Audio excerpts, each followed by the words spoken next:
여러분, 우리나라와 서양의 미술에서 가장 중요한 위치를 차지하는 분야가 있습니다. 우리나라는 조금 덜 좀 중요하게 여기는데요. 서양의 예술에서 가장 중요하게 여기는 분야가 바로 복원이라는 분야예요. 실제로 우리가 지금 이제 우리나라의 오랜 작품이나 서양의 대부분 오래된 작품의 이 작품들은 원작이라기보다는 복원된 작품이에요. 대부분의 작품들이 복원된 작품들이 많이 있습니다. 여러분, 복원된 작품이라고 해서 원작만큼의 가치가 없는 게 아니에요. 철저한 고증과 검증을 통해서 원작 그대로를 표현하게 됩니다. 심지어는요, 과거에 사용했던 이 어떤 재료들을 그대로 사용해서 원작을 그대로 살려내게 됩니다. 이러한 복원 작업은 원작의 가치뿐만 아니라 오히려 원작의 가치를 뛰어넘는 경우들도 있어요. 그래서 원작을 그대로 두면 가치가 없는 것들이 복원을 통해서 오히려 더 나은 가치의 작품을 만들어내기도 합니다. 그래서 오늘날 미술계에 이 복원이라는 분야는 중요한 위치를 차지하고 있습니다. 여러분, 역사도 마찬가지예요. 우리가 역사하면 대부분 단편으로 남아있던 자료들을 통해서 그 역사를 복원해내게 됩니다. 자, 전문가들에 의해서 단편들로 흩어져 있던 자료들을 복원해서 역사를 구성하게 되죠. 그래서 우리가 현재 알고 있는 역사는 대부분 역사가에 의해서 이 복원된 역사를 지금 접하고 있는 겁니다. 이 복원된 역사라고 해서 실제 역사가 아닌 게 아니죠. 오히려 역사를 현실감 있게 살려내는 역할을 하는 것이 바로 복원된 역사예요. 그래서 우리는 이 복원된 역사를 통해서 실제 역사보다 더 실제적인 역사를 경험하게 되는 겁니다. 여러분, 서두에서 이 말씀을 드리는 이유가 있습니다. 여러분, 우리가 오늘 이 본문 말씀을 나누게 되는 하나님의 말씀 또한 이 본문에 나타난 실제 사건보다 복원된 역사를 통해서 우리는 말씀의 의미를 더 정확하게 알 수 있는 말씀이에요. 여러분, 먼저 오늘 본문 3절 4절은 이렇게 말씀합니다. 그때에 대제사장들과 백성의 장로들이 가야바라 하는 대제사장의 관정에 모여 예수님을 흉계로 잡아 죽이려고 의논하되, 여러분, 마침내 대제사장들과 이스라엘 백성들의 지도자인 장로들이 모여서 예수님을 어떻게 하면 죽일까 서로 이 구체적인 계획을 논의하게 됩니다. 아마도 이 유월절이라는 예수님의 이 이스라엘 백성들의 가장 큰 명절을 이용해서 이스라엘 백성들의 관심이 유월절에 다 쏠려 있을 때 예수님을 몰래 죽이려고 했던 거예요. 원래 의도는. 자, 여러분, 로마가 지금의 팔레스타인 지역인 이스라엘을 장악하면서 맨 먼저 시행한 일이 있어요. 바로 로마는 이스라엘 백성들의 힘이 종교에서 나온다는 사실을 알고는요, 이스라엘 백성들의 종교의 중심인 이 대제사장의 영향력을 빼앗아 버리게 됩니다. 자, 그래서 로마는요, 이스라엘 백성들의 힘의 중심인 이 대제사장직이 평생직입니다. 한번 대제사장직을 받게 되면 그 사람이 죽을 때까지 대제사장이 직분을 행하게 돼요. 그런데 이 대제사장의 평생직을 로마는 매년 임명하는 임시직으로 바꾸어 버립니다. 그러니까 매년 로마가 1년에 한 번씩 대제사장직을 바꾸는 거예요. 그래서 오늘 본문에 보니까 대제사장들이 여러 사람들이 있었다고 말씀을 하고 있는 겁니다. 자, 유대 역사학자 요세푸스에 의하면 오늘 본문 말씀에 나오는 대제사장 가야바는 유독 1년이 아니라 주 16년에서 36년까지 무려 18년 동안 대제사장의 직분을 장기 집권한 인물로 기록하고 있습니다. 자, 여러분, 이것은 단적으로 이 가야바가 얼마나 교활한 인물이라는 사실을 알 수 있는 대목이에요. 자, 가야바는 자신의 자리를 지키기 위해서 온갖 교활한 방법으로 로마에 아부하며 자신의 자리를 위협하던 이 대상은 어떤 대상이든지 간에 어떤 방법을 동원해서 그렇게 제거하게 돼요. 자, 그래서 가야바는 예수님을 죽이기 위해서 이번에도 백성들의 지도자인 장로들을 모아서 음모를 꾸미게 되었던 겁니다. 자, 이 사실을 알게 된 예수님은 제자들에게 예수님이 곧 죽게 되리라는 사실을 말씀하죠. 자, 그리고 예수님은 베다니 나병 환자 시몬의 집에 들어가서 제자들과 함께 식사를 하게 됩니다. 이때에 한 여인이 이 향유를 가지고 와서 예수님의 머리에 붓게 돼요. 자, 여러분, 팔레스타인 지역에서 손님인 게스트에게 향유를 붓는 행위는 흔한 행동입니다. 자, 왜냐하면 물이 흔치 않던 이 팔레스타인 지역에서 손님에게 향유를 붓는 행위는 일종의 손님을 씻어주는 행위였던 거예요.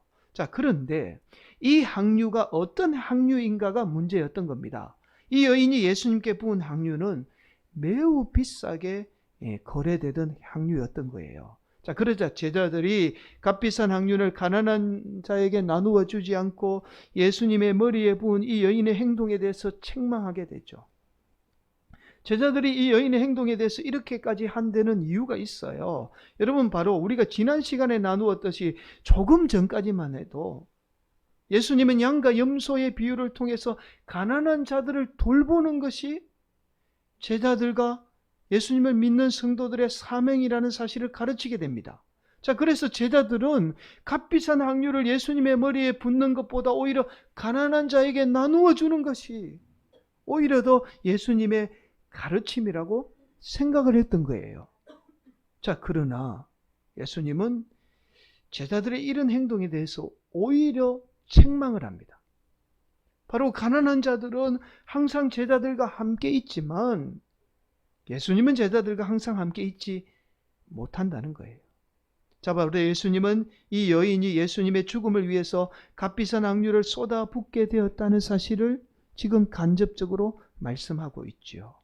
자, 이어서 우리는 이 가룟 유다가 대제사장인 가야바의 교활한 속임수에 넘어가 은 30을 받고 예수님을 파는 모습을 오늘 본문을 통해서 우리는 발견하게 됩니다. 여러분, 오늘 본문 말씀은 한 여인이 예수님의 머리에 향유를 부은 사건을 중심으로 말씀을 기록하고 있어요.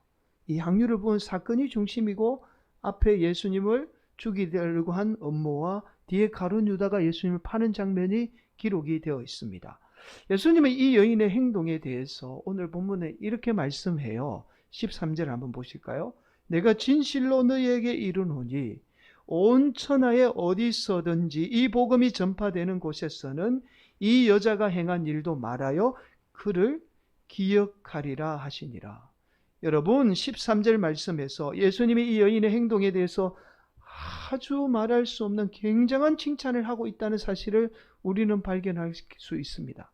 반드시 예수님이 복음과 함께 이 여인을 기억해야 한다는 말씀이에요. 여러분, 이런 말씀이죠. 이 여인의 행동은 예수님의 복음이 전파될 때마다 반드시 같이 전파되어야 한다는 말씀입니다. 여러분, 한번 생각해 보시기 바랍니다. 만약에 저와 여러분이 이 행한 신앙의 행동이 예수님이 복음이 전파될 때마다 같이 전파된다라고 한번 생각해 보세요. 여러분, 이것만큼 영광스러운 일이 없을 거예요. 여러분, 예수님이 전파될 때 저와 여러분의 이름이 함께 전파되는 거죠. 얼마나 영광스러운 일입니까? 여러분, 성경 어디를 보아도 예수님으로부터 이만한 칭찬을 받은 인물이 없어요. 그것도 예수님의 제자가 아닌 한 여인이 예수님에게 이렇게까지 칭찬받는 것은 극히 이례적인 일입니다. 자, 여러분, 과연 예수님이 이 여인에게 이렇게까지 칭찬을 한 이유가 무엇일까요? 단순히 값비싼 향유를 예수님의 이 머리에 부었다는 이유만으로 이 여인을 지금 칭찬하고 있을까요? 여러분, 평소 예수님의 가르침대로라면 단순히 물질 때문만이 아니라는 사실을 우리는 쉽게 알 수 있습니다. 그렇다면 과연 예수님이 이 여인을 칭찬한 이유가 무엇일까요? 여러분, 그래서 우리는 예수님이 이 여인을 칭찬한 이유를 알기 위해서는 오늘 본문의 말씀을 살펴보아야 합니다. 그런데 안타깝게도 우리가 살펴본 오늘 본문 말씀은 이 여인이 예수님으로부터 칭찬을 받게 된 구체적인 이유를 말씀하지 않아요. 우리가 나누고 있는 마태복음은 유독 오늘 본문의 사건을 간략하게 기록하고 있습니다. 초창기에 기록된 복음서인 마태복음과 마가복음의 경우는 유독 오늘 본문의 사건을 간략하게 기록하고 있어요. 심지어 이 여인의 이름이 누구인지 이름조차도 밝히고 있지 않습니다. 그 이유를 알 수 있는 말씀이 조금 전에 살펴본 13절의 말씀이에요. 여러분 13절 말씀 한 번 더 함께 봉독하도록 하겠습니다. 내가 진실로 너희에게 이르노니 온 천하에 어디서든지 이 복음이 전파되는 곳에서는 이 여자가 행한 일도 말하여 그를 기억하리라 하시니라. 여러분 유독 오늘 본문의 사건이 간략하게 기록될 수밖에 없었던 이유가 바로 예수님의 복음이 전파될 때마다 이 여인의 이야기도 반드시 기억되어 함께 전파되었던 거예요.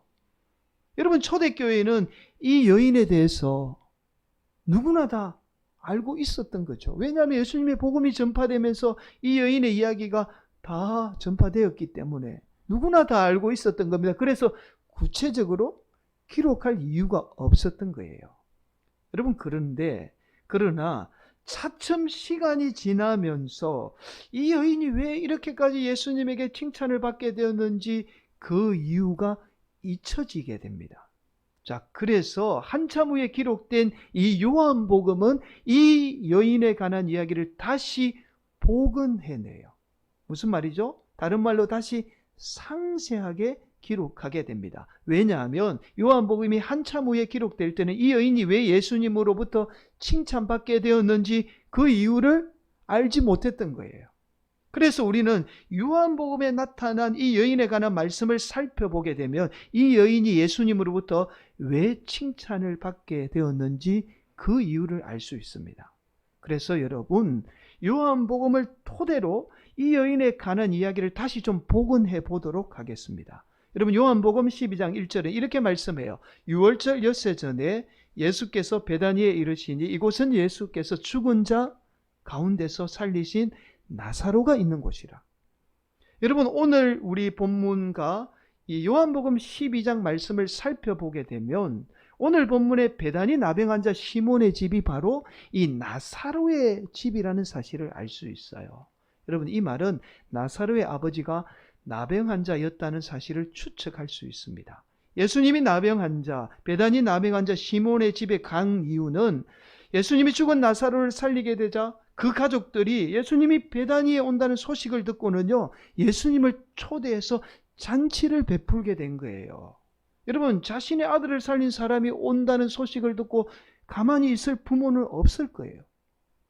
그래서 예수님이 베다니에 온다는 소식을 듣고는요, 나사로의 집에서 예수님을 위해서 있는 음식을 다 준비해서 잔치를 베풀게 된 겁니다. 이때 나사로의 누이인 마리아가 비싼 향유 곧 순전한 나드 한 근을 가지고 와서 예수님의 발에 붓고 흘러내린 향유를 자신의 머리털로 닦게 돼요.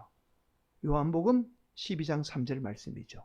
마리아는 지극히 비싼 향유 곧 순전한 나드 한 근을 가져다가 예수의 발에 붓고 자기 머리털로 그의 발을 닦으니 향유 냄새가 집에 가득하더라.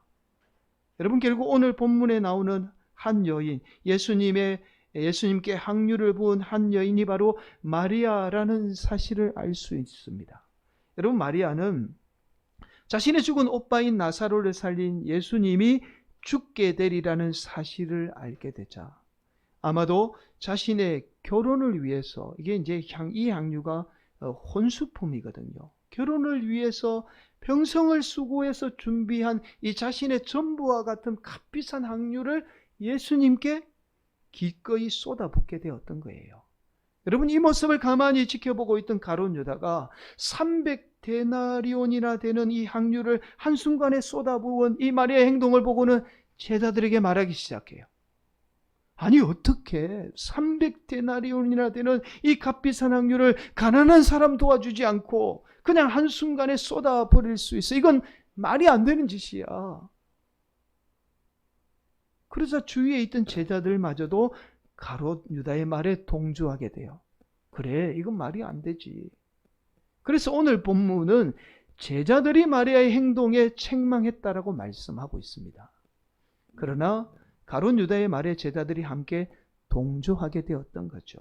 여러분 300데나리온은 당시 남성이 300일을 일한 품삯을 말해요. 데나리온은 하루 품삯을 이야기한다라는 말씀을 드렸잖아요. 오늘날로 환산해 보면 하루 일당을 최소 남성의 하루 일당을 10만 원만 잡아도 이 돈이 얼마나 하면 3천만 원입니다. 그러니까 지금 이 마리아가 한순간에 쏟아부었던 이 향유가 3천만 원치 향유를 한순간에 쏟아부은 거예요. 누가 봐도 한순간에 3천만 원이라는 큰 금액을 쏟아부은 이 마리아의 행동은 이해될 수 없는, 이해할 수 없는 행동이죠. 그러나 마리아가 이렇게까지 행동한 데는 오빠를 살린 예수님의 죽음은 세상의 어떤 가치와도 바꿀 수 없는 죽음이었기 때문이에요. 여러분, 만약에 내 사랑하는 가족을 살린 사람이 죽게 된다면 우리는 그 은혜를 갚기 위해서 내가 가진 모든 것을 다 쏟아붓는 한이 있어도 그 사람을 살리려고 할 거예요. 아니면 그 사람을 살릴 수 없다면 적어도 내가 가진 모든 것을 다 쏟아붓는 한이 있어도 그 사람의 죽음을 준비하게 될 겁니다. 여러분, 오늘 본문의 이 마리아의 심정이 이러했던 거예요. 그래서 마리아는 자신이 가지고 있던 모든 것을 다 쏟아붓게 되었던 겁니다. 반면에 가룟 유다에게 예수님의 죽음은 마리아가 바라보던 죽음과는 달랐던 거예요. 자신의 관심 밖의 일이었던 겁니다. 그래서 가룟 유다는 이 예수님의 죽음보다 300데나리온이라는 돈에 더 관심이 있었던 거예요. 사랑하는 성도 여러분, 오늘 말씀은 결국 이 마리아가 예수님에게 값비싼 향유를 부은 사건을 통해서 예수님의 죽음이야말로 세상의 어떠한 것과도 비교할 수 없는 가치 있는 죽음이라는 사실을 지금 말씀하고 있는 거예요. 그래서 이 마리아의 행동을 통해서 예수님의 죽음이야말로 세상의 어떠한 것과도 비교할 수 없는 귀한 죽음이라는 사실을 이 마리아가 향유를 부은 사건을 통해서 복음이 전파될 때마다 성도들이 기억하기를 간절히 원했던 거죠. 사랑하는 성도 여러분, 왜 예수님의 십자가의 죽음이 오늘 본문의 마리아뿐만 아니라 오늘을 사는 우리 성도들 가운데 가장 가치 있고 중요한 일일까요? 바로 예수님의 십자가의 죽음을 가치 있게 여기는 인생은 그 죽음을 가치 있게 여기는 것만큼 그 인생 또한 가치 있는 인생이 되기 때문입니다. 여러분, 이 말은 무슨 말일까요? 바로 예수님의 죽음이 세상의 어떠한 것과도 비교할 수 없는 가치를 지니고 있어요. 그래서 그 예수님의 죽음으로 산 저와 여러분의 인생 또한 세상의 어떠한 것과도 비교할 수 없는 인생인 거예요. 그래서 저와 여러분이 예수님의 십자가의 가치를 귀하게 여기는 인생이 되어야 합니다. 그 가치만큼 저와 여러분의 인생의 가치 또한 높아지게 돼요. 저와 여러분이 예수님의 십자가의 죽음을 세상의 가장 귀한 가치로 여기게 되면 예수님의 십자가의 죽음으로 산 저와 여러분의 인생 또한 세상에 가장 가치 있는 인생이 되는 거예요. 여러분, 이것을 어려운 말로 자존감이라고 말합니다. 자존감은 나를 어떻게 평가하는가라는 말이죠. 나를 평가하는 기준을 말해요. 여러분, 오늘날 많은 사람이 바르게 살지 못하고 힘들고 아픔 가운데 사는 원인이 바로 자존감이 낮기 때문입니다. 여러분, 이 자존감이 낮은 원인이 바로 어릴 적부터 우리가 부모님에게 들었던 말이나 학대 때문이에요. 그런데 자존감은 단순히 부모님만의 문제가 아닙니다. 세상은 우리 성도들로 하여금 여전히 지속해서 낮은 자존감 속에 살도록 만들어요. 이것이 사탄 마귀가 세상을 통해서 하는 일들입니다. 그런데 이 자존감을 회복하는 유일한 길이 바로 예수님의 십자가의 죽음밖에 없습니다. 예수님의 십자가의 죽음을 내 인생의 가장 소중하게 여기는, 이 소중한 가치로 여기는 인생은 그 십자가의 죽음으로 산 내 인생 또한 가장 가치 있는 인생이라는 사실을 깨닫게 돼요. 여러분, 자존감이 낮은 인생은요, 오로지 자신의 욕망을, 그 자존감을 채우게 돼요. 욕망으로 그 자존감을 채우게 됩니다. 그래서 오늘 본문의 이 가룟 유다는 예수님의 십자가의 죽음의 가치를 몰랐기 때문에 단순히 자신의 욕망을 채우기 위해서 은 30에 예수님을 판 거예요. 그런데 놀라운 사실은, 여러분, 이것은 단순히 은 30에 예수님만을 판 게 아니죠. 자신의 인생마저도 은 30에 팔아버린 겁니다. 그래서 이 가룟 유다는 자신의 인생을 그렇게 쉽게 포기할 수 있었던 거예요. 자신의 인생마저도 은 30밖에 되지 않았던 겁니다. 사랑하는 성도 여러분, 저와 여러분이 오늘날 어떤 가치로 살고 있습니까? 저와 여러분은 예수님의 죽음으로 산 인생이에요. 그래서 이 세상의 어떤 것과도 비교할 수 없는 귀한 존재입니다. 자신의 인생을 귀하게 여기지 못하는 인생은요, 타인의 인생마저도 귀하게 여기지 못해요. 타인의 인생마저도 함부로 대하죠. 오늘도 저와 여러분이 세상의 어떤 것과도 비교할 수 없는 예수님의 십자가의 죽음으로 다시 산 귀한 인생이라는 이 사실을 깨닫게 되면 저와 여러분이 사는 하루하루의 삶은 말할 수 없는 힘듦과 아픔이 있지만 저와 여러분에게 주어진 하루하루마저도 얼마나 귀한 시간이라는 사실을 깨닫게 돼요. 왜냐하면 저와 여러분이 사는 이 하루하루는요, 예수님의 십자가의 죽음으로 우리가 지금 하루하루를 살고 있는 거예요. 이 사실을 깨닫게 되면 저와 여러분이 사는 하루하루가 얼마나 소중하고 감사한 일이라는 사실을 우리는 깨닫게 돼요. 그렇게 저와 여러분의 하루하루의 의미는 날마다 달라집니다. 그 달라진 의미는 저와 여러분을 이 세상에 가장 가치 있는 인생으로 살게 만드는 거예요. 오늘도 우리 성도들이 내 인생의 가장 소중한 가치가 예수님의 십자가의 죽음이라는 사실을 깨달아 이 땅 가운데 가장 가치 있는 인생을 사는 복된 성도들이 되시기를 예수님의 이름으로 간절히 축원을 드리겠습니다.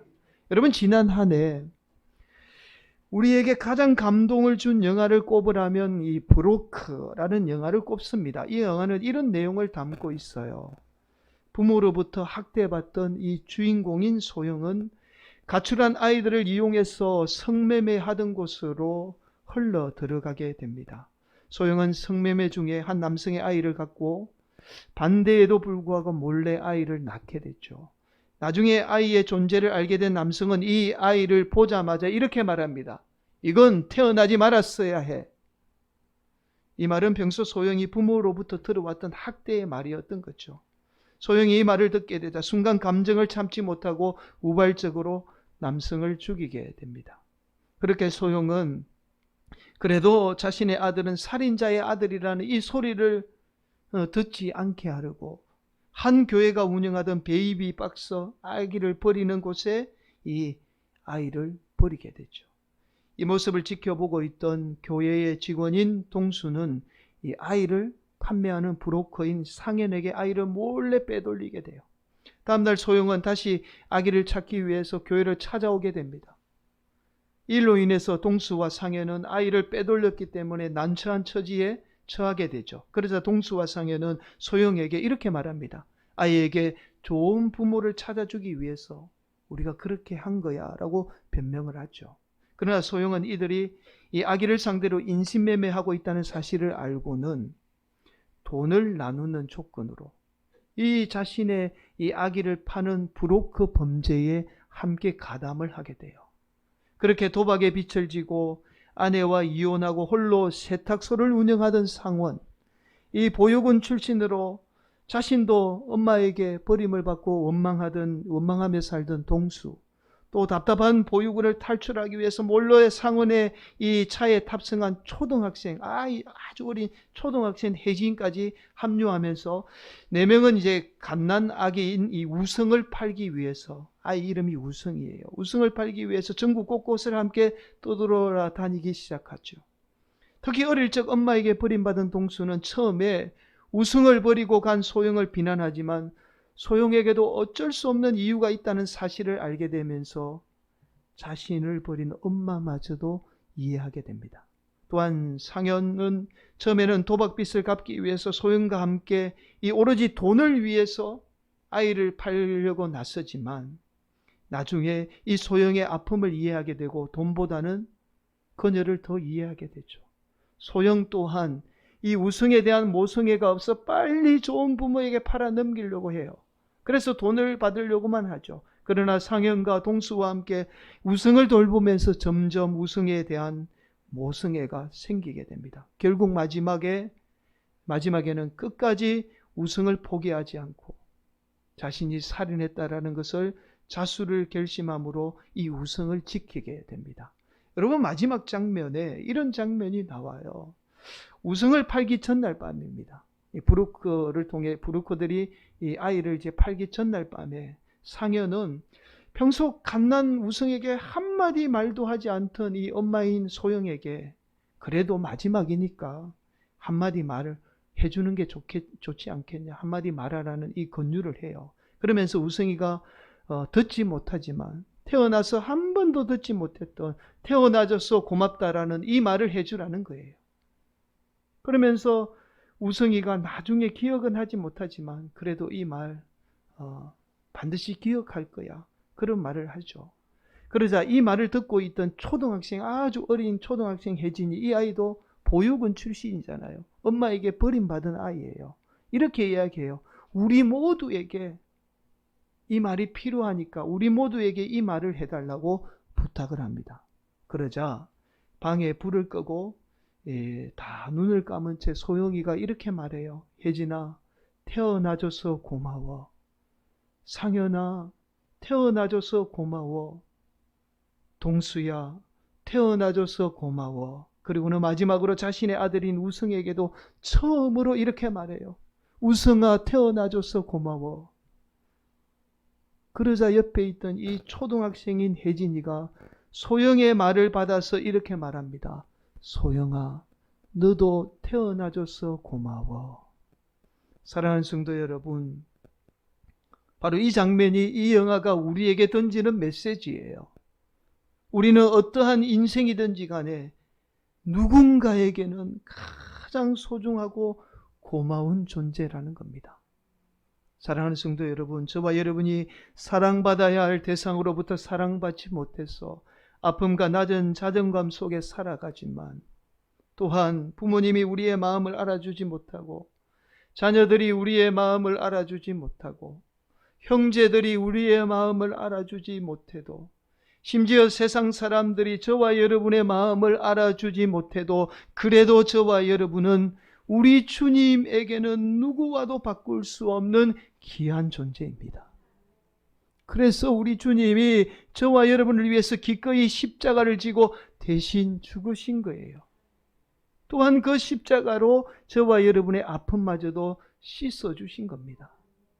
사랑하는 성도 여러분, 오늘도 우리 성도들이 향유를 부은 이 여인을 통해서 예수님의 십자가의 죽음이야말로 세상의 무엇과도 바꿀 수 없는 가장 가치 있는 죽음이라는 사실을 기억하며, 오늘도 저와 여러분이 이 땅 가운데 가장 가치 있는 인생을 사는 복된 성도들이 되시기를 예수님의 이름으로 간절히 축원을 드립니다.